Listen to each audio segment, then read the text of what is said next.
Last chapter is an absolute whirlwind of nation-building and strategic maneuvering. We see Tuohai commandery spring to life under the surprisingly capable Jiang Qi, who uses a brilliant mix of soft power, showcasing Han advancements, feasting, and painting a vivid future, to absorb 6 clans. It's fascinating to see these wild men drawn in not by conquest, but by the allure of a better life and advanced technology like the Lausch seed drill and draft oxen, all while the neighboring Tang Tribe watches with envy. The shift to the MC's winter hunt, however, elevates everything. This isn't just a social gathering, it's a strategic masterclass. The personnel reshuffle is bold, especially tasking Yunji with conjuring 2 new counties from scratch, and Da Shu with developing the crucial Tuohai. But the crowning moment? The establishment of the Fubo Guard, the Han tribe's first dedicated navy under Shuda, complete with a monstrous cannon-laden flagship. With the Tang Tribe sending an envoy and a new naval force in play, the geopolitical landscape is set for some serious waves. Once the decision to build the heavy artillery warship was settled, you started mulling over candidates for naval commander. The ship was almost ready, and how could it operate without a capable leader in command, especially with those 120 heavy cannons? When they fired, they'd be unmatched throughout the Han tribe. Such a trump card unit. You wouldn't sleep soundly if it were entrusted to an outsider. After thinking it over and over, hey, it had to be old Shuda. He was a veteran among veterans. Back in the day when the Black Rat tribe and the Han tribe merged, there were only a few hundred people in total. They'd long since been bound together like grasshoppers on a single string, inseparable. Him betray us? The sun would sooner rise in the west. How about it, old rat, you said, looking at Shuda, who was so excited he looked like he was about to start breakdancing on the spot, chuckling and teasing him. Got the confidence to lead the Fubo Guard, wave-quelling guard, well? Yes, rest assured, Chief. Shuda heard this and shot to his feet with a whoosh, slapping his cattail fan-sized palm against his chest with resounding thumps. As long as I, Shuda, have breath in my body, the Fubo Guard will be the Han tribe's most formidable naval overlord. Good, that's the spirit. You nodded in satisfaction. Then hurry up. Later, you'll go with Yingrui, Dali, and the others to Xingang Prefecture. Go open your eyes and see our prized possessions, especially you, Shuda. Those cannons will be your navy's bread and butter from now on. You absolutely must keep a close eye on them. After you've seen those remarkable things, then go and properly hand over your Liuyang Prefecture duties with Yunji, and then head straight to the Liuyang Prefecture shipyard. That gunship, I want you to get thoroughly familiar with it first. It'll be your flagship from now on. As for crew, pick from the local sailors. The training outline and tactics, I'll have someone send them over to you later. Understood. Just watch, Chief. Shuda guarantees he won't mess up. Shuda's eyes lit up at the thought of getting his hands on the big cannons. As if he had ants in his pants, he moved his stool over next to Dali and started whispering, asking about these new toys. You clapped your hands, clap, clap, clap, drawing everyone's attention back. Next, a round of prefectural and county adjustments. You cleared your throat. Tuohai Prefecture, Da Shu will be the prefect there. With Da Shu moving, the vacant prefect position in Liuyang Prefecture will be filled by the Danshan County Magistrate. As for the Danshan County Magistrate position, we'll promote someone from below. Next year, in Liuyang Prefecture, Yunji, I want you to establish 2 more counties for me there. One Jingguan County, focusing on sericulture, raising silkworms and reeling silk. And one Hongtong County, specializing in tongue oil. Short on manpower? Transfer them from Matian County in Hanyang Prefecture. There's another major move. You pointed to a spot on the map. North of Fuma Pass, west of Xingang Prefecture. See that Eucommia forest? The land there is good, flat, and open, suitable for grazing cattle and sheep and for planting some crops. There are plenty of woods too. Establishing a large settlement there won't be a problem. I've decided we'll establish Muyuan Prefecture there. You paused for a moment, then continued. It will primarily focus on raising cattle, horses, and sheep. with some corn and sorghum cultivation on the side. As for people, the Jiang clan, who arrived last year, will form the core. We'll also recruit some herdsmen from the grasslands who willingly pledge allegiance, and they can volunteer. To relocate there, you scanned the room. We don't need to pack too many people in there. Besides supplying meat to our other 5 prefectures, more importantly, it must secure that Eucommia forest for me. That stuff is a strategic resource, incredibly valuable. The carbide lamps you're using now have components in them that are fashioned from Eucommia trees. For this Muyuan Prefecture's prefect, do you have any good ideas? If you have capable people under you, feel free to recommend them. You threw out the question. Hearing this, everyone below started racking their brains. This prefect position wasn't like common cabbage, meaning it wasn't readily available or unimportant. The entire Han tribe only had a few such posts. They couldn't just randomly pair people up. After much deliberation, Yu Fu was the first to speak up. Chief, I recommend Ling Feng. Isn't Muyuan Prefecture all about raising livestock? That's Ling Feng's old trade. He comes from the grasslands, he knows it inside out. As for loyalty, he was the very first herdsman to bring his entire family to join our Han tribe. A die-hard supporter. Making him prefect would also serve as a living advertisement on the grasslands, telling those wavering herdsmen, "See, join the Han tribe and you get meat to eat and official positions." You didn't say anything, waiting for Yingrui, the prefect of Taiyuan Prefecture on the other side, heard this. He raised an eyebrow, clearly having a different opinion. After a moment's thought, he spoke. Chief Ling Feng's loyalty and ability are unquestionable. He's qualified to be a prefect. But I feel Muyuan Prefecture isn't the right fit for him. If we're really to use him, it would be better to establish a new prefecture on the grasslands and send him there. That would truly be making the best use of his talents. His herdsman background, coupled with being the first to join us, this status would be immensely influential if he were positioned on the grasslands. Tossing him into that corner of Muyuan Prefecture, it's not that it wouldn't work, it's just a bit of a waste of his great talent. You nodded, thinking to yourself, great minds think alike. For that Muyuan Prefecture position, there was indeed someone more suitable than Ling Feng. Any other candidates? You asked again. After Yu Fu and Yingrui had spoken, the atmosphere turned a bit quiet.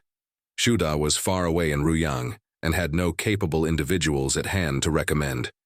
Jing Yan of Dongshan Prefecture had only just begun to make a name for himself, so it wasn't his place to speak up on such an occasion. Yunji was likely still preoccupied with his 2 new counties and simply had no time to pay attention. Finally, Da Shu stood up. Chief, Jian Dun from Liuyang Prefecture. I think he'll do. Jian Dun? The name ran through your mind, but you couldn't quite place him. Da Shu, tell me more.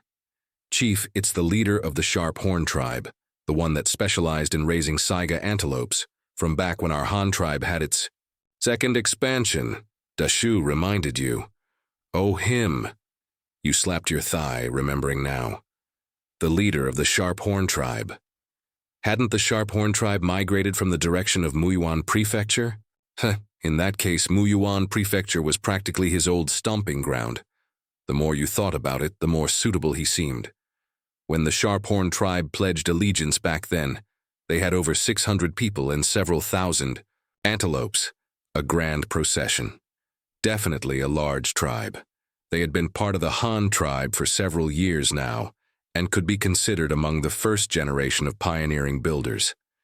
Thinking it through this way, you immediately understood Da Shu's subtle calculations. This Jian Dun had been a chief, so he had management experience. His original trade was herding sheep, so he knew animal husbandry inside out. He'd been with them long enough, so his loyalty was rock solid, and in recent years, he had also learned farming and production. Muyuan Prefecture, being a place of mixed farming and herding, wasn't he an even better fit than Ling Feng? Thinking this, you made the decision on the spot. He's the one. Jian Dun, Da Shu, go back and have him come see me in Hanyang City. Don't tell him about the Muyuan Prefecture matter yet, give him a surprise. Yes, I've noted it down. Dashu quickly cupped his hands and accepted the order. Once the hunt concluded, everyone went their separate ways, heading home to their mothers, so to speak, busy with implementing the tasks you'd assigned. Yunji practically oiled his feet, rushing back to conscript labor from all over. Shu Da, Ying Rui, and Da Li, the three stalwart simpletons, formed a group and headed to Xingang Prefecture, delighted to receive the 200 cannons you'd specially approved. They also got to experience the warmth and power of truth at the firing range. Di Shu, meanwhile, swiftly notified Jian Dun, telling him to hightail it to Hanyang City for an audience with the chief.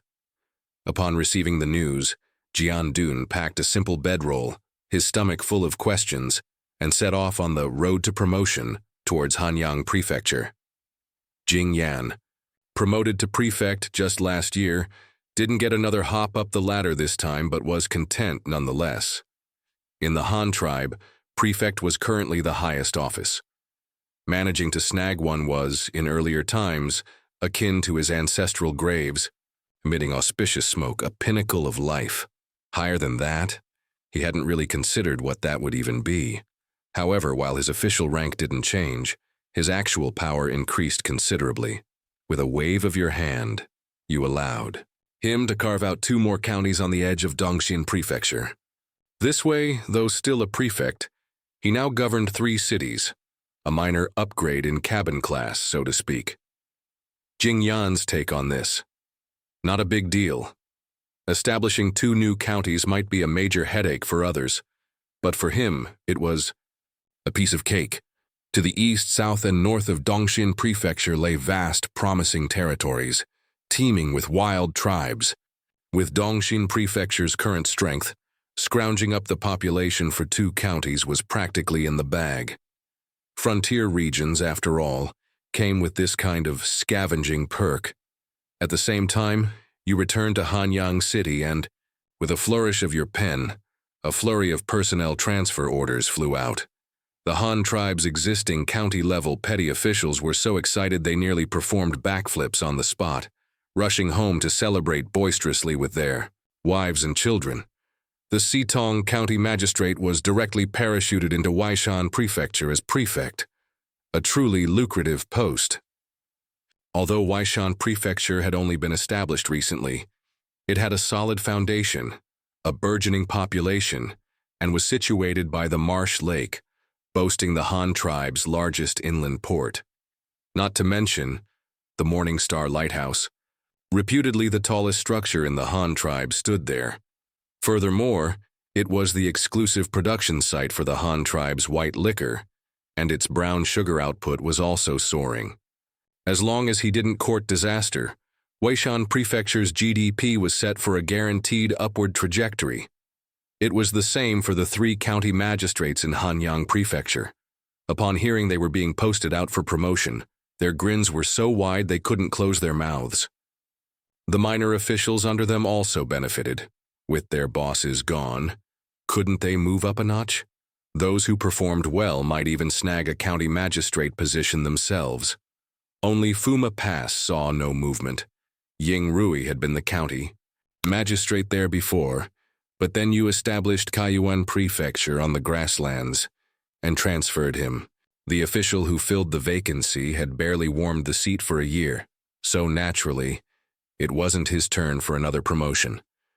As for Ling Feng, who also had a chance at promotion to prefect this time, he was currently busy in Kayuan Prefecture, drilling his temporary workers. Although Ling Feng wasn't part of the Han Tribe's regular army establishment, he had managed to pull together a force of herdsmen, capable of both herding sheep and fighting. It was winter now, a good time to suspend grazing and focus on training. Plus, before winter set in, you had let it be known that Kayuan Prefecture might get attacked. With so many people in Kayuan Prefecture, and it being a heavily fortified frontier prefecture, who dared to be complacent? Every single one of them was acting as if they'd been injected with chicken blood, desperately practicing tactics and mounted archery. Meanwhile, in Hanyang City, in your office on the top floor of the official administration building, Jian Dun finally stood before you. You sat behind your desk flipping through Jian Dun's file, which Da Shu had sent over in advance. This fellow had been with the Han tribe for several years now, and hadn't been idly eating rice. When Liuyang Prefecture was first established, Jian Dun had organized his tribesmen to carry bricks and lay tiles.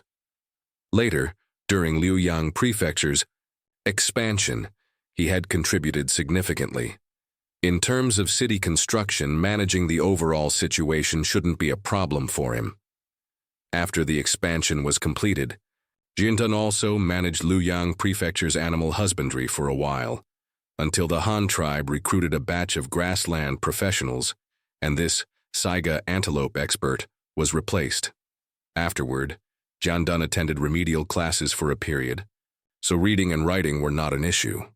Later still, he managed Liuyang Prefecture's cart and horse transportation. Overall, this fellow's resume was quite varied.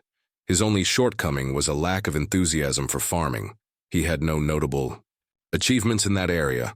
This point needed attention. If Jian Dun were to be made prefect, he would definitely need a deputy who understood agriculture and water conservancy. A flash of inspiration struck you. Hey, got it. Zhang Xuan, the former clan leader of the Zhang clan. They were hereditary experts in millet cultivation. Their love for the land and farming was practically ingrained in their bones. After joining the Han tribe, learning new techniques and switching to superior seeds, their farming skills had advanced by leaps and bounds. They were incredibly dedicated to farming and learned with exceptional diligence. Among the Zhang, Yuweef could pull out any elderly member, and they could serve as a local agricultural supervisor. It was the younger ones, however, who, upon entering the Han tribe, had been dazzled by the wider world and forgotten their farming roots. After all, there were too many good jobs here. Having thought through these connections, you looked up at the somewhat uneasy Jian Dun standing before you and asked, "Do you know why I've summoned you this time?" "I do not." Jian Dun shook his head. On his journey here, his mind had been replaying various scenarios like a movie. He reflected on whether he had made any recent mistakes. After much thought, it seemed not. Could the chief have some important mission? But the Han tribe had plenty of capable people. It wasn't necessarily him they needed. The more he thought, the more confused he became. "Come over here and look at this." You led him directly to the huge sand table in the office, used a command baton to draw a circle around the area representing Muyuan Prefecture, and asked, "Do you know what place this is?" Jian Dun frowned and looked closely. He wasn't very good at reading maps, but this sand table was made according to the terrain, and it had models and markings of the Han tribe's several prefectures and counties. Using these as reference points, he quickly recognized it. This is west of Xingang Prefecture, northwest of Fuma Pass. It's where our Sharp-Horn tribe used to graze sheep. After saying this, Jian Dun suddenly realized something. The chief Gang definitely had a mission, and the location was his old tribe's territory. Most likely, the chief valued his familiarity with the area. But as for the specific mission, he was still completely baffled. In his memory, wasn't that area just some low hills, grasslands, forests, and plains with scrub brush? There wasn't anything particularly valuable there. Could it be the tribe had found another mine there? He wondered to himself. Seeing his contemplative expression, you didn't bother beating around the bush and got straight to the point.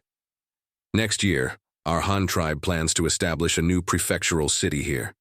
We've even thought of a name, Muyuan. Prefecture? It will primarily focus on animal husbandry, supplying a large number of livestock and meat to these surrounding prefectures near our headquarters. Agriculturally, we'll also plant some drought-resistant crops like corn, wheat, millet, and sorghum. The initial population is tentatively set at 8,000. You paused, looking at Jian Dun. Da Shu recommended you to me to be the prefect. This prefecture. What do you think yourself? Jian Dun was completely stunned, as if struck by lightning.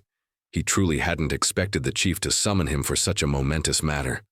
However, his mind worked quickly. After carefully considering the chief's plan, he instantly understood. Muyuan Prefecture was originally the Sharp-Horn tribe's former range. He couldn't be more familiar with its environment. Plus, he understood animal husbandry, which perfectly matched the chief's requirements for the Muyuan prefect. It seemed the chief had figured everything out. No wonder he sought him out. However, he wasn't dead set on being the prefect of Muyuan Prefecture. But if the chief insisted, he had no objections. That place, he had grown up there since he was a child running around naked. He had some emotional attachment to it. To personally build a civilized city on that once barren grassland would be quite an accomplishment. Thinking this way, he actually felt a little anticipation for the position of Muyuan Prefect. How to put it? It was like making a fortune elsewhere, and then returning to your dilapidated home village to build a concrete road.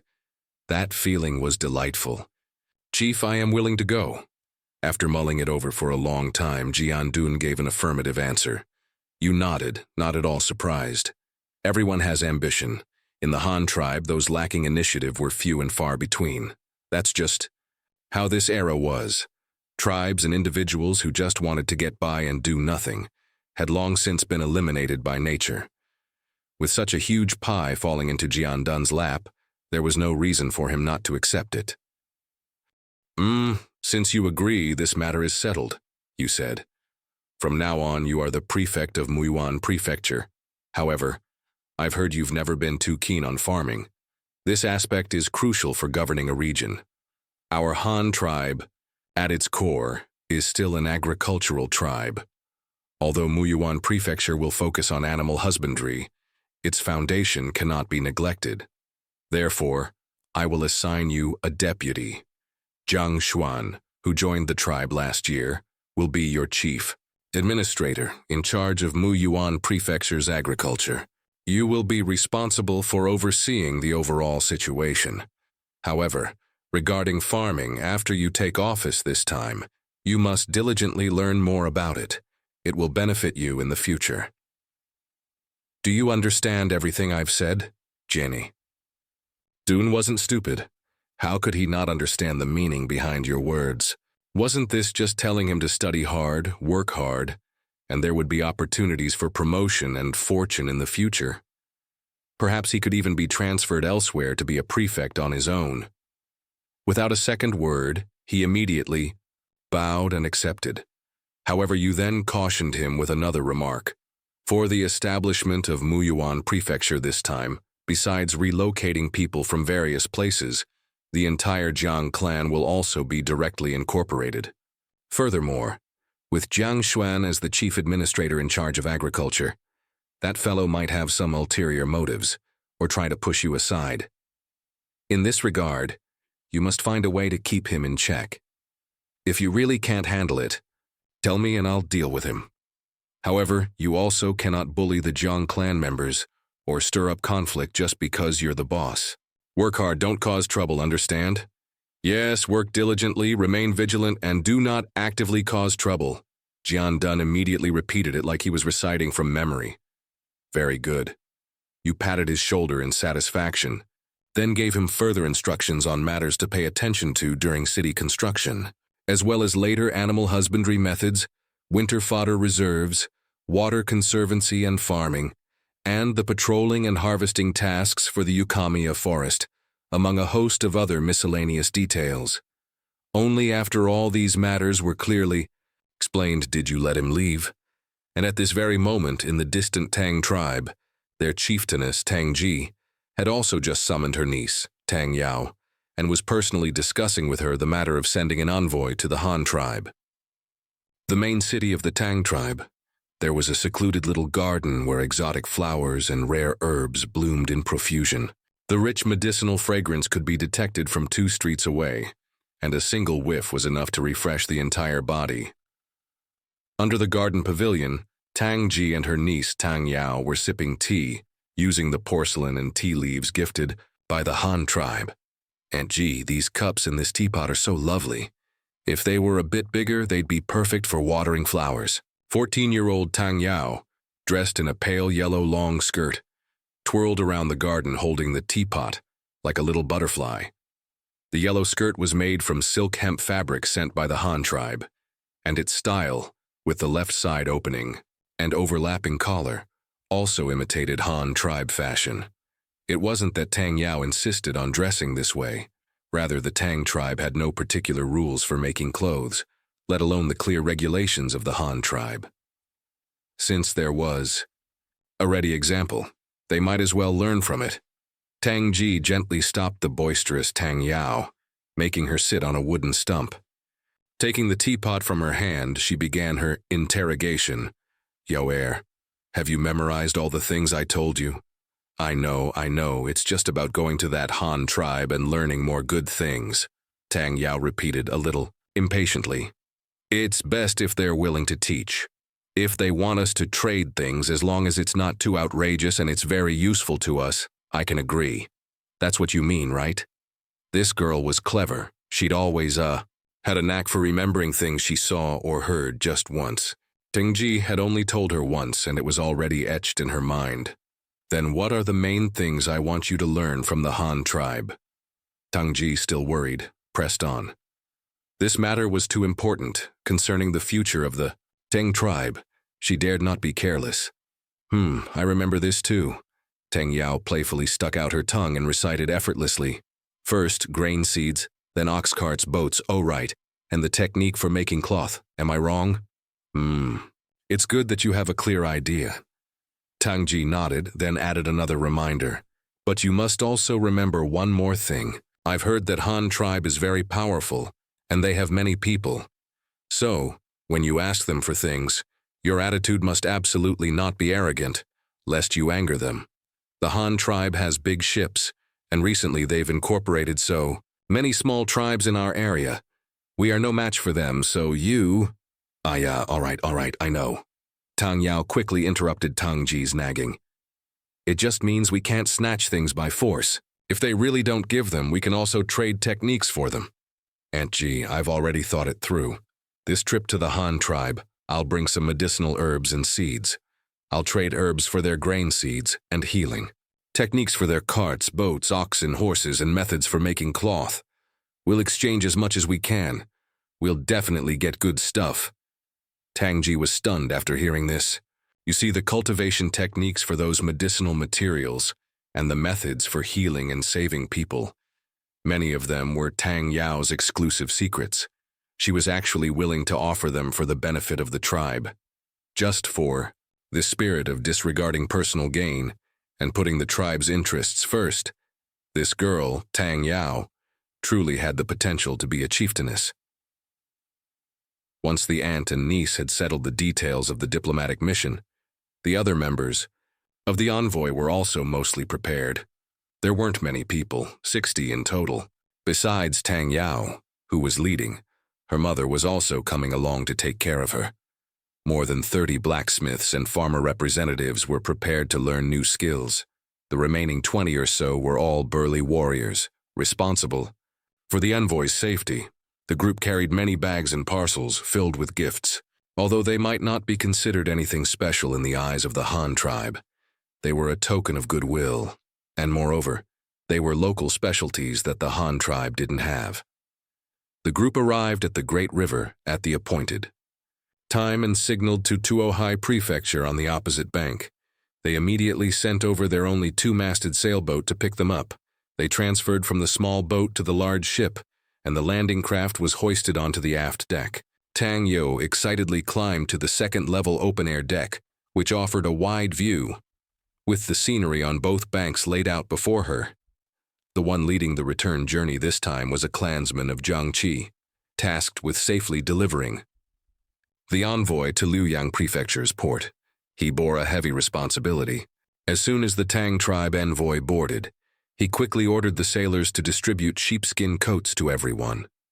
Tang Yao was bewildered when she received the sheepskin coat. Although the weather wasn't hot, it wasn't cold enough to warrant wrapping up in such thick animal hide, was it? However, after just a few days of travel, she understood why. At first, heading north, it was only cold in the early mornings and evenings. After more than a week, she began to shiver uncontrollably, and the sheepskin coat never came off again. A few more days' travel north by water, and both banks were already covered in white snow. The winter wind blew fiercely cold, but it was good for the sailboat. The strong, cold wind provided powerful propulsion, and the sailboat sped along as if flying, heading towards the northern end of the river. Having been on the sailboat for over 10 days, Tang Yao was now even more determined to go to the Han tribe to learn their techniques. If the Tang tribe also had such amazing means of transportation, they could surely lead the tribe to a more prosperous future. On the 15th day after their departure, in the icy Liuyang River, the sailboat carrying the Envoy finally encountered other people. A fleet of three-masted sailing ships, clearly belonging to the Han tribe. Watching the three even larger sailboats pass by, everyone in the Tang tribe Envoy was so astonished their jaws nearly dropped, their hearts filled with envy. If this two-masted sailboat could carry so many people, how much cargo could those three-masted giants transport? At once, curious Tang Yao called over Jiang Qi's clansmen and asked about the fleet's destination and what the ships were carrying. Envoy, this fleet is sailing from our Han tribe's Weishan Prefecture to Yuan Prefecture on the grasslands. They are mainly transporting a batch of new weapons. Far, far to the west of your Tang tribe, we also have a city there. Most of our Han tribe's livestock, like cattle, horses, and sheep, come from there. Tang Yao's eyes lit up upon hearing this. So that's where the Han tribe got their livestock for pulling carts and plowing fields. Then can you take us to see that city? She asked, her tone somewhat pleading. Jiang Qi's clansman was a bit dull-witted, not as quick as Jiang Qi. Hearing Tang Yao's words, he shook his head very directly. Sorry, I cannot take you there. My mission is to deliver you to Liuyang Prefecture, and without orders, I cannot go to Yuan Prefecture at will. If you really want to go, you can ask our chief directly, if he will let you go when you meet him. Is that so? All right then. Tang Yao nodded, somewhat disappointed, then sat by the cabin porthole looking at the scenery, and soon cheered up again. She was a curious child. Although she often went out to find wild medicinal herbs and such in the Tang tribe, she had never traveled so far from home. This time, riding on the Han tribe's sailboat, she realized just how big the world was. What surprised and envious her even more was how powerful the Han tribe was. Though clearly far from the Tang tribe, they had already extended their influence to their doorstep. The reason was still the same. The Han tribe's transportation capabilities were simply too formidable. Whether it was single-trip carrying capacity, speed, time, or maximum transport distance, it was nothing the current Tang tribe could compare to. The sailboat traveled for a few more days. Tang Yao, who had been gazing at the scenery on both banks every day, finally spotted a human settlement no smaller in scale than the Tang tribe's main city. Upon asking Jiang Qi's clansmen, she learned that this was also Han tribe territory, called Dongxin Prefecture, with a population of tens of thousands. Mountains of black stones were loaded from the docks here onto deep-hold cargo ships, which then continued north with them. Hearing that these black stones were all being sent to other prefectures for use, Tang Yao became even more curious. Could this also be ore from which metal could be smelted? Although no one told her what it was, just by looking at them, the stones had a metallic glint. Coupled with the Han tribe people's reluctance to explain, she became even more certain of her idea. Reaching Dongxin Prefecture meant they weren't far from Liuyang Prefecture. The envoy's ship and the coal-transporting cargo ships traveled together for 3 days, finally arriving at Liuyang Prefecture's docks together. However, the coal ships didn't stop, continuing upstream.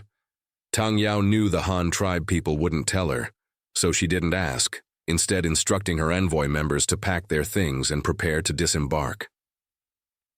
In front of Liuyang Prefecture's wide docks alongside more than 20 piers, dozens of large and small ships were moored side by side. Seeing that the Han tribe actually had so many ships, the envoy members were even more envious.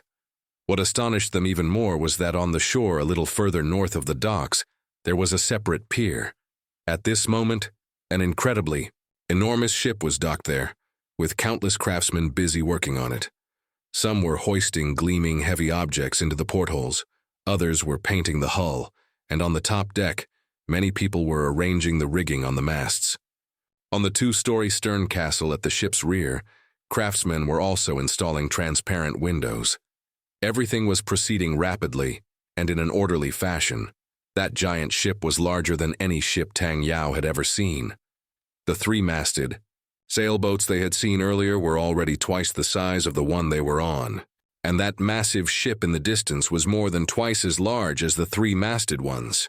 It was practically a floating city. Even stationary, just its presence was enough to make one's heart tremble. Envoy, we should disembark. Just as the Envoy members were staring blankly at the huge ship in the distance. The ship they were on had already docked at the pier. Jiang Qi's clansmen heaved a sigh of relief. As long as the envoy was ashore, his mission was complete. Oh, all right. Tang Yao came back to her senses, still unable to resist pointing at the giant ship not far away and asking, Is that the Han tribe's largest ship? Jiang Qi's clansman looked. He had heard about that ship, but this was also his first time seeing the real thing. When they left the tribe before, this ship was still having its keel laid. He hadn't expected it to be launched by the time he returned. Hearing Tang Yao's words, he thought for a moment and said, It is the largest for now, but there will definitely be bigger ones in the future, and it won't be long, because I heard the old folks in our tribe say that our Han tribe only started shipbuilding a few years ago. Tang Yao was even more shocked to hear this. In just a few years, the Han tribe had built so many ships. This was simply unbelievable. Without further delay, the welcoming party from the docks had already arrived. The arrangements were made by Da Shu. After receiving the envoy, he took them to Liuyang Prefecture's guest house. Before anything else, they coaxed the group into taking hot baths and changing into clean clothes. Everyone had been on the ship for a month, wearing the same clothes day in and day out, and their bodies were long overdue for a good wash.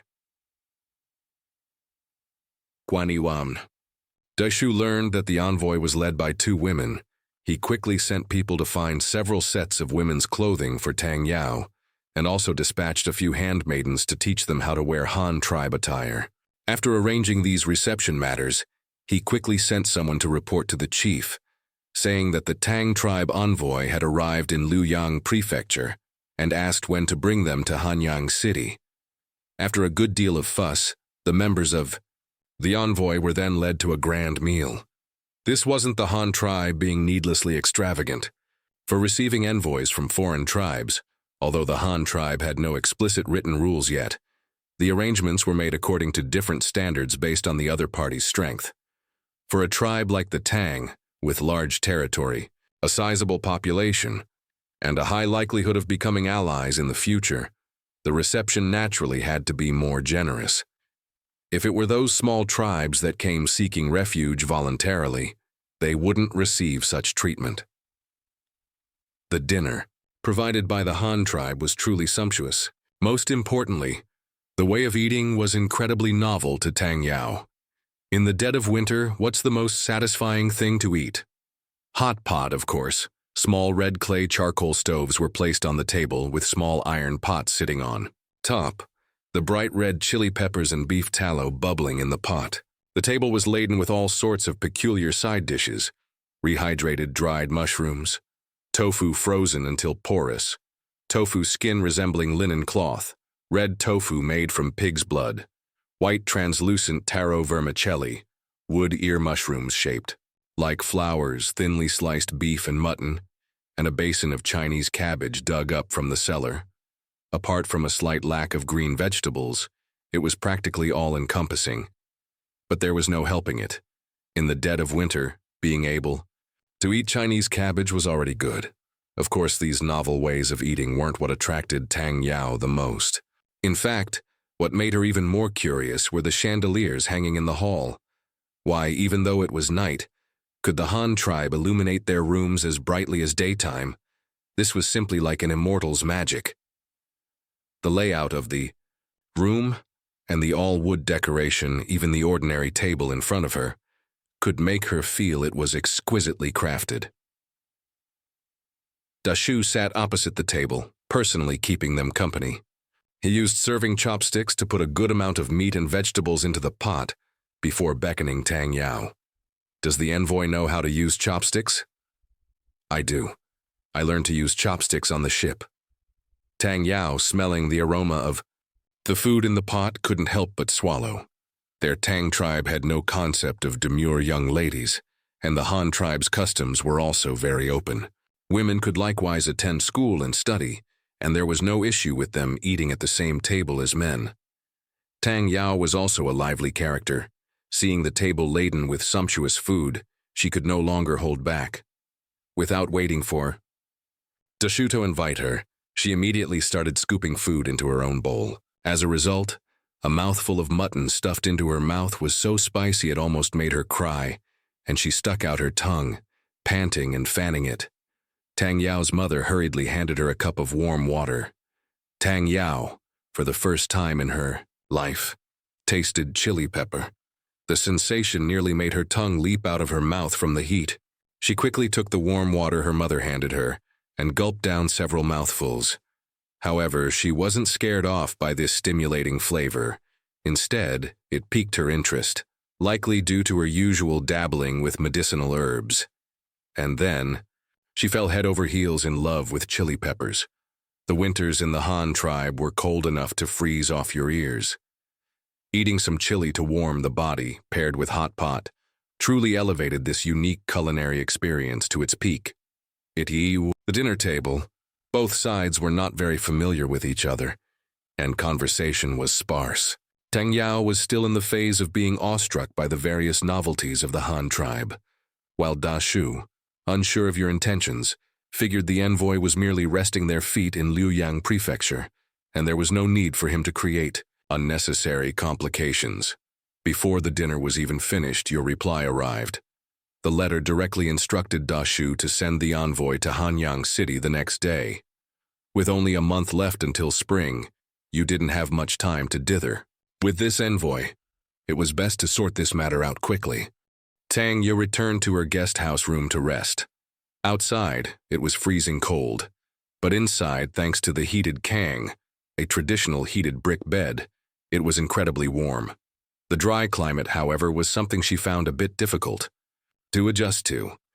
Curiously, she pressed her small face against the transparent glass of the window to peer outside. Soon she had fogged up the glass with her breath, finding it quite amusing. It was just that there was no one familiar around to chat with, which made her feel a little bored. Outside the window, the trees lining the streets were cloaked in silver, emitting a pale white fluorescence even in the night. The branches of those fluorescent willows swayed in the wind, illuminating the entire city in a pristine white. This place was as beautiful as a fairyland. The vast white snow was a rare sight, completely unseen in the Tang tribe. Their place only had the scorching sun and humid sea breeze, which, though possessing its own unique beauty, was a different flavor entirely from the Han tribe's scenery. The night deepened. Tang Yao, covered with a thick woolen quilt, soon fell fast asleep. Having her mother specially take care of her on this mission made her feel particularly at ease. Of course, the Han tribe had also provided handmaidens, but how could they be as considerate as her own mother? Early the next morning, after breakfast, a convoy of carriages was already waiting outside the guest house. Tang Yao and her mother were arranged to sit in a four-wheeled box-style carriage, while the other members of the envoy followed in long-bodied cargo carts. Fortunately, the cargo carts had a sturdy canvas awning, which, while not exactly warm, offered some protection from the wind. This novel travel experience further impressed upon the envoy members the strength of the Han tribe. To be able to travel long distances while seated was far superior to their Tang tribe's method of measuring the land with their own two legs. Tang Yao, in particular, deduced the reason for the Han tribe's strength from this. It was precisely because of these advanced modes of travel that the Han tribe could reach farther places, thereby enabling them to gather more population and resources. Looking at their Tang tribe, although they also had a considerable population, it was accumulated through generations of slow reproduction. Their expansion speed was as slow as a snail's crawl. The root cause, wasn't it precisely the lack of convenient transportation? Most tribespeople had probably never left the area they could walk to in a day their entire lives. As for the Han tribe, just to get from one city to another, one had to first take a boat, then a carriage, a journey of dozens of days. This made her sigh inwardly. The Han tribe, they truly travel far. The convoy arrived at Sitang County at noon for a meal and rest, and the draft horses were directly swapped for a fresh set. This ostentatiously wealthy practice further astounded the Envoy members. Many grumbled with a touch of sourness in their hearts. Even if you Han tribe have many horses, there's no need to change them all out halfway, is there? What a waste. Only the observant Tang Yao noticed when she alighted from the carriage that the draft horses were all steaming with white vapor, as if they were about to be cooked through. This peculiar sight was also a first for her. But thinking about it, after running such a long distance, these horses must have been exhausted. It seemed then that changing horses midway on a long journey was certainly commonplace. But if it was so troublesome, how many intermediate relay stations for changing horses and resting would the Han tribe need to prepare if they wanted to establish a transportation network using carriages? The cost of maintaining this transportation must be incredibly high. The Han tribe was truly stinking rich. But Tang Yao didn't know that. In fact, from Liuyang Prefecture to Hanyang City, the horses were only changed once. The Han tribe's current territory wasn't as vast as she imagined. After another afternoon of strenuous travel, the convoy carrying the envoy finally reached Hanyang City before sunset. However, this place was not quite what Tang Yao had imagined the Han tribe's center of power to be. This city, called Hanyang, in terms of scale alone, was far inferior to the previous Liuyang Prefecture. If one had to say where it was superior to Liuyang Prefecture, it might be that the city walls here were built of brick. From the outside, they did indeed look more imposing than those rammed earth walls. Because it was already late, and coupled with a full day of travel by carriage, the envoy was thoroughly exhausted. Therefore, Tang Yao was not arranged to have an audience with you that day. Instead, the envoy was directly lodged in the guest house specifically built for the Honglu Temple, Ministry of Rites, responsible for foreign envoys. It wasn't until the next morning that someone came to inform Tang Yao of the audience. The meeting place was chosen to be the top floor office of the administration building. That was your only current public office. Your study at home naturally didn't count. Walking through the city streets during the day, Tang Yao gained a deeper appreciation for this city. It was indeed very different from Liuyang Prefecture and Sitang County, which she had seen before. Leaving aside the scale, just the city's layout and streets were incomparable to Liuyang Prefecture, because the streets in Hanyang City were actually all paved with green bricks, utterly ostentatiously wealthy. There was also very little snow in the city. Because every household had a heated kang, the indoor temperature was relatively high, and the snow that fell on the rooftops almost melted into water as soon as it landed. Coupled with Hanyang City's impressive three-tiered drainage system, the snowmelt in the city was quickly drained away, and not even a patch of ice could be seen on the roads. In the morning, when the city residents went to the wells at the bow alley entrances to draw water upon lifting the well covers, one could even see white steam rising. This was also one of the unique sights of the north.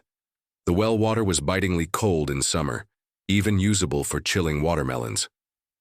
But in winter, because the wells were dug relatively deep, the water temperature was actually higher than the air temperature, thus causing the phenomenon of rising steam.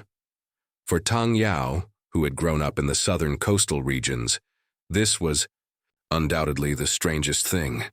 She even suspected that the Han tribe people boiled the water beforehand and then poured it into the wells. This thing was actually just a facility they used to store hot water. Besides these, another thing that most attracted her attention was the constantly rotating windmills of the carpentry workshop and the oil mill. Those things showed no visible power source yet kept turning ceaselessly. Crucially, she didn't even know what they were used for. which made her incredibly curious. Without giving her a chance to wander around and explore, Tang Yao was soon brought to the administration building. Looking at the towering structure before her, Tang Yao felt even more like a country bumpkin arriving in the city. Climbing thump, thump, thump to the 5th floor, she was only allowed to enter the office after being announced. As the door opened, the first thing that met her eyes was a little tyke dressed like a ball, none other than little Luo Cheng, who had insisted on coming with you. The big one and the little one exchanged glances. Little Luo Cheng immediately turned and ran, stumbling behind the desk, hugging your leg and calling out in a childish voice, "Daddy, someone's here!" The next moment, it was you and Tang Yao looking at each other. Then, Tang Yao froze. Although she had long heard that the Han tribe's chief was very young, seeing him in person felt different from what she had imagined. Tang Yao had once tried to sketch your image in her mind based on rumors. He led such a powerful tribe. He must be an extremely strong and burly man, exuding a murderous aura, and no one in the Han tribe could defeat him. He was also extremely wise, possessing extraordinary judgment and analytical skills, leading the vast Han tribe forward step by step. He was also multi-talented, having invented and created many practical and ingenious tools and facilities. Several different identities and characteristics always made Tang Yao feel a bit contradictory. What kind of man could possibly combine all these traits in one person? Now, seeing him in person, she had a very peculiar feeling. To say you were very strong, you weren't the type with overtly bulging muscles. Dressed in a Han tribe-style belted robe, you instead appeared well-proportioned and slender, yet also very upright, giving off an imposing aura. Of course, Tang Yao didn't understand what confidence was. If she knew what confidence meant, she would probably know how to describe the aura you exuded. Your age was also excessively young. In Tang Yao's eyes, the two of you were almost peers. She herself was 14, and you were now only 16. It was indeed no problem to call you peers. But it was precisely this point that made her most incredulous. It was this man before, her who had single-handedly developed the Han tribe to its current state. In Tang Yao's understanding, managing such a large tribe should at least require someone as old as her aunt, Tang Ji. As for being multi-talented, it was really hard to judge from appearances. "Are you the chief of the Han tribe?" "You?" Tang Yao asked curiously, without showing much timidity. After all, she used to hang out with Chieftainess Tang Ji every day. Even if the Tang tribe was lacking, it was still a large tribe with tens of thousands of people. Such experience and background naturally gave her a sense of calm and composure when facing superiors. You merely nodded, equally curious as you sized up Tang Yao. He had heard before that the Tang tribe's chieftainess was a woman and wasn't particularly surprised by it. For such a female leader to send a woman as an envoy, he didn't find it strange either. But he hadn't expected this envoy to be so young, looking even younger than himself. Was the Tang tribe's chieftainess too trusting, or did she simply not take the cooperation between the two tribes seriously? You were very curious about this, so you asked in return. "You are the envoy sent by the Tang tribe to discuss cooperation with us. Do your words carry weight? Do you have the authority to decide on the cooperation between our two tribes?" It wasn't surprising that you would question this. He had originally thought that even if the Tang tribe sent a woman, it would surely be a middle-aged woman, perhaps an elder like in the Xin tribe. But looking at Tang Yao's age, to say she was an elder would be an insult to one's intelligence. Before Tang Yao could reply, her mother, who was beside her, took the initiative to explain.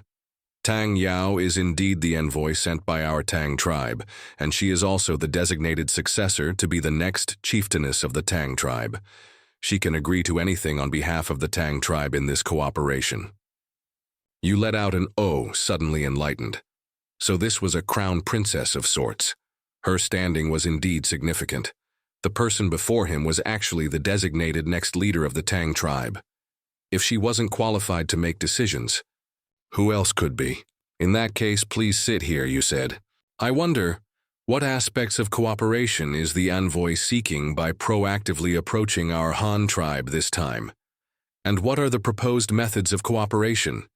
You casually scooped up little Luocheng and held him in your arms, then led Tang Yao and her mother to the tea table used for receiving guests. A handmaiden had already brought boiled water, which was kept warm on the small red clay charcoal stove used for brewing tea. As soon as little Luocheng saw these tea utensils, he struggled out of your arms, stood there holding onto the table, and used bamboo tongs to add tea leaves to the teapot. His movements were quite practiced. Clearly, he did this often at home. However, he dared not touch the boiling water. After adding the tea leaves, he tugged at your sleeve, calling out, "Daddy, make tea." Tang Yao also came back to her senses, her gaze shifting from you to the chubby little Luocheng, finding him very amusing. Seeing you get straight to the point, Tang Yao didn't waste words either, directly stating the cooperation details she had discussed with her aunt before coming. "We want the Han tribe's grain seeds, preferably some of each kind. Also, the Han tribe's agricultural tools and livestock. In addition, the methods for making carts and boats and the methods for making clothes and fabrics. Our Tang tribe is willing to trade things for what I've mentioned, of course, if we have them. I wonder if the Han chief can agree." After stating the purpose of her visit, Tang Yao looked at you expectantly, hoping you would nod, although the possibility wasn't very high. But before you could answer, she pointed to the carbide lamp with a glass shade on the table and asked, "What is this? Why can it emit such bright light at night?" Tang Yao had been holding this question in for a day, and finally asking it somewhat satisfied her curiosity. Before you could speak, little Luocheng pointed at the object and shouted, "Lamp!" Then he giggled foolishly, "Hey, hey, hey, hey, hey," just like when little Dai taught him to recognize things at home. It had become a conditioned flex. You rubbed your son's little head, praised him, and then brewed him a bowl of lotus root starch as a reward. Only then did you turn to look solemnly at Tang Yao opposite you, simply asking in return, "What do you plan to trade for them?" To be honest, you had long anticipated that the other party would want these things. You weren't surprised at all by Tang Yao's request. You just wanted to know what the Tang tribe was prepared to offer in exchange. If there really was some resource that the Han tribe particularly needed, you might actually choose to cooperate with the Tang tribe. As for the method of cooperation, that would depend on the specific circumstances.